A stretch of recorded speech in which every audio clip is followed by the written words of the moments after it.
युवा दिलों की धड़कन है चंद्रशेखर आजाद, इनको कैसे वापस ला कर देंगे? मुझे नहीं लगता इनको वापस लाएंगे, क्योंकि आज तक आप बता दीजिए कोई अगर मरने के बाद वापस आया हो तो नहीं आया ना। तो सर जिस दिन इन्हें ब्रेड पेपर से इलेक्शन करा दिया तो किसी वक्त भी नहीं जीत पाएंगे ये लोग। इस वक्त हमारी मौजूदगी उत्तर प्रदेश की राजधानी लखनऊ में है और आप पीछे देख सकते हैं पूरा नीला नीला हो गया है। आजाद समाज पार्टी और भीम आर्मी के तमाम पदाधिकारी यहाँ पर मौजूद हैं, जो देख सकते हैं कि हजारों की संख्या में पीछे तमाम भीड़ लगी हुई है। हम इनसे जानेंगे कि आखिर यहाँ पर आने का क्या मकसद है। तमाम लोग मौजूद हैं। सबसे पहले स्वागत है सर। जी परिचय दीजिए अपना। जी, मेरा नाम मौलाना मोहम्मद नाजिम अशरफी है और मैं नेशनल स्पोक पर्सन रह चुका हूँ। हम लोग यहाँ इसलिए इकट्ठा हुए हैं कि देखिए, आज की जो आवाज़ है ना, आज की युवा, दबा, कुचला, शोषित, दलित, मुस्लिम, पिछड़ा, सबकी जो आवाज़ है एक नई यंग आवाज़ है और वो है चंद्रशेखर आज़ाद, नगीना से जो मौजूदा सांसद है। तो हम उन्हीं का समर्थन करने के लिए यहाँ पर हैं। उन पर जो तरह से हमले हो रहे हैं, मतलब मथुरा में उन पर हमला हुआ, फिर और भी दूसरी जगह उन पर हमले हुए हैं। तो इसीलिए हम लोग सब यहाँ इकट्ठे हुए हैं कि हम तो चाहते हैं कि राष्ट्रपति जी को इसका मेमोरेंडम हम दें, इसका ज्ञापन दें, और हम चाहते हैं कि महामहिम राज्यपाल आनंदीबेन पटेल को हम इसका मेमोरेंडम दें, इसका ज्ञापन दें।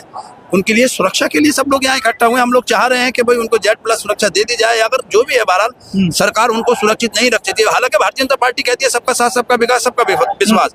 कहाँ सबका विश्वास? आप किसी आदमी को मरवा दोगे, अल्लाह ना करे ऐसा कुछ हो जाए, तो कैसे करेगी सरकार? वापस देगी क्या? इतने युवा दिलों की धड़कन है चंद्रशेखर आजाद, इनको कैसे वापस ला कर देंगे? मुझे नहीं लगता इनको वापस लाएंगे, क्योंकि आज तक आप बता दीजिए कोई अगर मरने के बाद वापस आया हो तो नहीं आया ना। तो सर आप लोगों की मुख्य मांगे क्या है?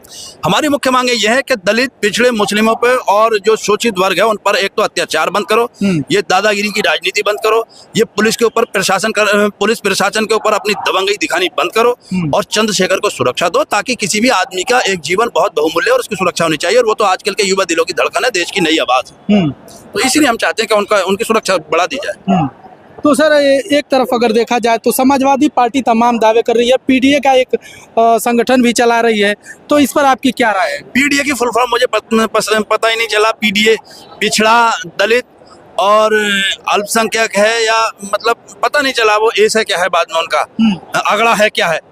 तो PDA, मुझे नहीं लगता कि PDA बहुत ज्यादा दम है। देखिए, ये जो 35 या 34 सीटें समाजवादी की लोकसभा में 2024 में निकल कर आई है ना, आप इनको मत मानिए ये समाजवादी पार्टी की सीटें हैं। ये अभी, क्योंकि उससे पहले नगर निगम के चुनाव हुए थे, कोई भी पार्षद समाजवादी पार्टी के 2-4 को छोड़ के, मैं मुरादाबाद की बात करता हूँ, तो सारे ही कांग्रेस के जीते थे।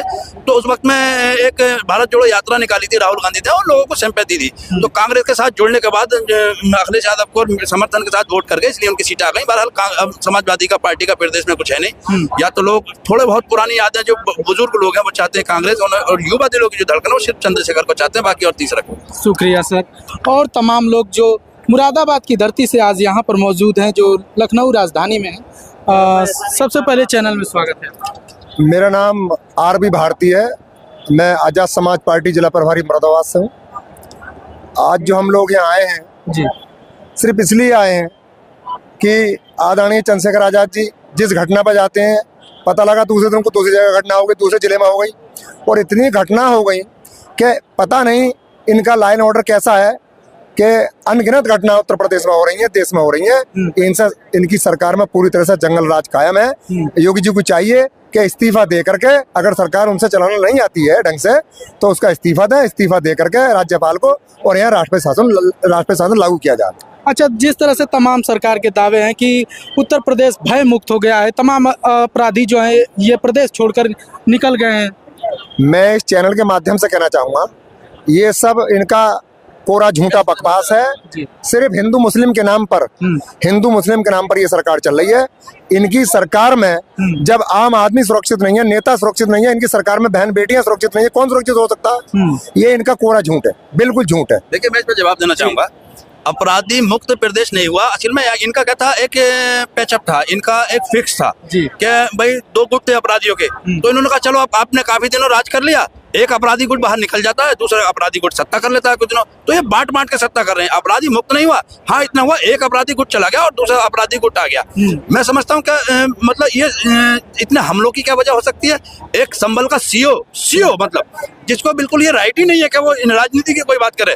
वो कहता है मुसलमान जो है अगर होली का रंग बर्दाश्त कर सकते हैं तो संभल में रहें या जुमे की नमाज पढ़ें, वरना तो निकल जाएं। वो कहता है कोरोना टाइम में भी तो अंदर पड़ी थी आपने। अरे एक मजबूरी से आप नहीं समझते हो, मजबूरी का मतलब था वो। मजबूरी में तो आदमी किसी का खून चढ़वा लेता है अपने जिस्म में, ठीक में थोड़ी अपना किसी का खून चढ़वाएगा किसी का। जब मजबूरी होती है तो वो किसी जात पात का धर्म का नहीं देखता, ब्लड अपने नसों में घुसवा लेता है, वो चढ़वा लेता है ब्लड। तो वो मजबूरी थी, वो एक महामारी थी।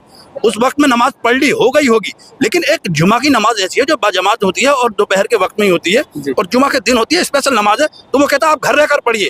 तो मेरे ख्याल से इससे बड़ी इनकी कमजोरी सरकार की और इससे बड़ी दबंगई क्या हो सकती है। तो भय मुक्त कहाँ हो गया एक। अब ठीक है आम जनता का किसी का भय चला गया होगा, अब प्रशासन का भय हो गया। मतलब ये सीओ जो है, ये सीओ क्या है, ये पुलिस की वर्दी में एक तरह से ये भी तो भयभीत करने वाले लोग ही हैं, इनसे तो और ज्यादा भय बन गया है। तो इसी का मेरा जवाब है कि कम से कम योगी जी अपने इन अधिकारियों को ही रोक लें और खुद योगी जी उसका समर्थन करते हैं। क्या जुमा 52 बार आता है? अरे 156 बार आए, तुम कौन होते हो किसी के धन पर उंगली उठाने वाले? तुम्हारे बाप दादा का हिंदुस्तान है, तुम्हारे बाप की जागीर है ये। तुम ये भी तो कर सकते हो कि भैया एक काम करो, तुम अपना जुमा 2 बजे कर लेना, 2:30 बजे कर लेना, जब तक होली को और अपने जुमे को सौहार्द के साथ आपस में मना लो। और आप ये भी तो कह सकते थे, वो सीओ उस मीटिंग में ये भी कह सकता था कि देखो ऐसा है, कोई डरना नहीं है किसी को, भैया 2 बजे के बाद नमाज करना आप, और अगर उससे पहले आप अगर निकलते हो और कोई कुछ कहता है तो आप ये कानून हाथ में न ले, आप किसी से कुछ न कहें, आप मुझे फोन करके पुलिस को अवगत कराएं। ये भी एक बात हो सकती थी, लेकिन उसने तो दबंगई की और डराया, भय बैठाया लोगों। तो कहाँ भय मुक्त हो? चलिए शुक्रिया सर। और तमाम लोग हैं, वर्तमान जिला पंचायत सदस्य हैं, स्वागत है सर चैनल पे। मेरा नाम शाहनवाज चौधरी है, मैं ज़िला अमरोहा के ग्राम ढक्का से बिलोंग करता हूँ और आज़ाद समाज पार्टी का एक छोटा सा वर्कर हूँ। आज जो यहाँ पर हम आए हैं, जो बाबा साहब हमें संविधान देकर गए थे, उस संविधानों के लेकर जब हम आगे बढ़ते हैं और अगर उन संविधानों में जो हमें अधिकार मिला है और उस अधिकार को हम फुलफिल नहीं कर पाते हैं और उसको कोई रोकने का काम करता है, तो आज इसी तरीके से जो आज हमारे प्रदेश के अंदर सरकार है, तो जो हमारे संवैधानिक अधिकार है, अगर हम उनकी मांग करते हैं या उसके लिए कहीं जाते हैं तो सरकार हम पे बाउंडेशन लगाती है। जिस तरीके से हमारे भैया लगातार राष्ट्रीय अध्यक्ष चंद्रशेखर आज़ाद जी लगातार प्रदेश और पूरे देश के अंदर घूम रहे हैं और उन पे लगातार हमले की घटनाएं बढ़ती चली जा रही हैं। ये क्या है? ये इस तरीके की चीज़ है क्योंकि आज सरकार को ये दिख रहा है, प्रदेश के अंदर बैठी सरकार को ये दिख रहा है कि जिस तरीके से दलित समाज का एक लड़का, नौजवान लड़का ये पूरे प्रदेश के अंदर, देश के अंदर निकला है और दलित और मुस्लिम का अगर कॉम्बिनेशन बन गया, क्योंकि इसी कॉम्बिनेशन ने लगभग 65 साल कांग्रेस को इसमें देश के अंदर राज कराया है। और मुझे नहीं लगता कि अगर वो दिन दूर है, हम जिस तरीके की मेहनत कर रहे हैं, भैया जिस तरीके की मेहनत कर रहे हैं, मुझे नहीं लगता कि वो ज़्यादा टाइम लगेगा दलित और मुस्लिम को एक जगह आने। अच्छा सर, देखा जाए कि प्रशासन जो लखनऊ में पूरा हाई अलर्ट पर है, कहीं ना कहीं अगर लोग, खबर आ रही है कि आज़ाद समाज पार्टी और भीम आर्मी के तमाम लोगों को पकड़ा जा रहा है, तो इस पर आपकी क्या राय है? जी, ये तो देखिए साफ संकेत दिखाई देता है कि पूरे प्रदेश के अंदर हमारे जो वर्कर यहाँ आने थे, हमारे पदाधिकारी जो यहाँ आने थे, उनको डिटेन किया गया। कहीं पूरे ज़िले में, हमारे ज़िले, मैं अमरोहा से बता रहा हूँ, हमारे ज़िले से तकरीबन 5000 आदमी यहाँ पर आता, लेकिन बड़ी तादाद में उन लोगों को गिरफ्तार किया गया, हाउस अरेस्ट किया गया और हमें निकलने नहीं दिया गया। इससे बिल्कुल साफ मंशा जाहिर होती है कि प्रदेश सरकार कहीं ना कहीं आज़ाद समाज पार्टी और भीम आदमी से घबराई। और हम ये कहना चाहते हैं, आज़ाद समाज पार्टी के एक वर्कर होने के नाते ये कहना चाहते हैं कि हम अपने संविधान में जो हमें अधिकार मिले वो हम लेके रहेंगे और अगर लगातार हमारे साथ इस तरीके की घटना होती रहेंगी तो भीम आर्मी और आज़ाद समाज पार्टी का वर्कर भी बैठेगा नहीं, सरकार की ईंट से ईंट बजाने का काम करेगा। सर, अभी देखा जाए तो आगे 2025 में ये नगर पंचायत का चुनाव, जो जिला पंचायत चुनाव है, तमाम चुनाव है, इस पर आज़ाद समाज पार्टी किस लेवल पर चुनाव लड़ेगी? कुछ देखिए, आज़ाद समाज पार्टी ने पूरा ऐलान किया हुआ है कि पंचायत चुनाव को पूरी गंभीरता से चुनाव में लड़ा जाएगा, लेकिन मैं आपको बता दूं कि जो पंचायत चुनाव होता है वो सिंबल का चुनाव नहीं होता, वो लोकल स्तर पे लड़ा हुआ चुनाव होता है। लेकिन हम कोशिश ये करेंगे कि लोकल से जो मजबूत वर्कर हैं हमारे, उन लोगों को बीच में, पब्लिक के बीच में लाके चुनाव लड़ाया जाए और मुझे पूरी उम्मीद है कि प्रदेश के अंदर पंचायत चुनाव में आज़ाद समाज पार्टी भीम आर्मी का एक अच्छा रिजल्ट है। जी, चलिए शुक्रिया बात करने के लिए। बोलेंगे कुछ? चलिए बोलिए, परिचय दीजिए अपना। मैं कस्बा कुंदर की जिला मुरादाबाद इश्तियाक अहमद नगर अध्यक्ष हूँ मैं। और सरकार ये जब तक झूठे वायदे कर रही है, समझे, पुलिस को, प्रशासन को दबाव डाल रखा है सरकार ने, तो ये सरकार बना रही है। जिस दिन इन्हें बैलेट पेपर से इलेक्शन करा दिया तो किसी वक्त भी नहीं जीत पाएंगे लोग। और आजाद समाज पार्टी तो अभी 4 साल की पार्टी है। 2 साल तो कोरोना में निपट गए और 2 साल मेहनत करिए। 2 साल में जब इतने ये लोग डर रहे हैं, प्रशासन का देखा हाल क्या है।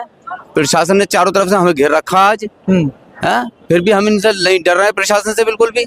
आजाद समाज पार्टी के भीम आर्मी के लोग जो हैं डरने वाले नहीं है। आज तो हम बाबा अम्बेडकर के पार्क में खड़े हैं और कल को हम सड़कों पे उतरेंगे। तो क्या अगर माना जाए कि बहुजन समाज के जो भी लोग हैं, चाहे दलित हो, मुस्लिम हो, तमाम लोग जो वो आजाद समाज पार्टी की तरफ अब हो गए हैं? मुस्लिम और दलित तो एक ही साथ रहेगा। जितने भी दलितों के साथ और मुस्लिमों के साथ अन्याय हुआ है जी, तो अन्याय के साथ बीजेपी के साथ कैसे जाएगा?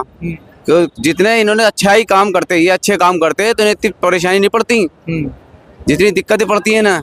ये तो बेईमानी से इलेक्शन जीत लेते हैं। जहाँ इनका कब्जा चलता है वही डीएम से आदेश करा दिए, उन्होंने क्या रोक दो, पुलिस को डंडा फेर दिया पुलिस ने जनता के ऊपर, वोट कैप्चरिंग कराई, पता चला वोट जीत के पार कर गए।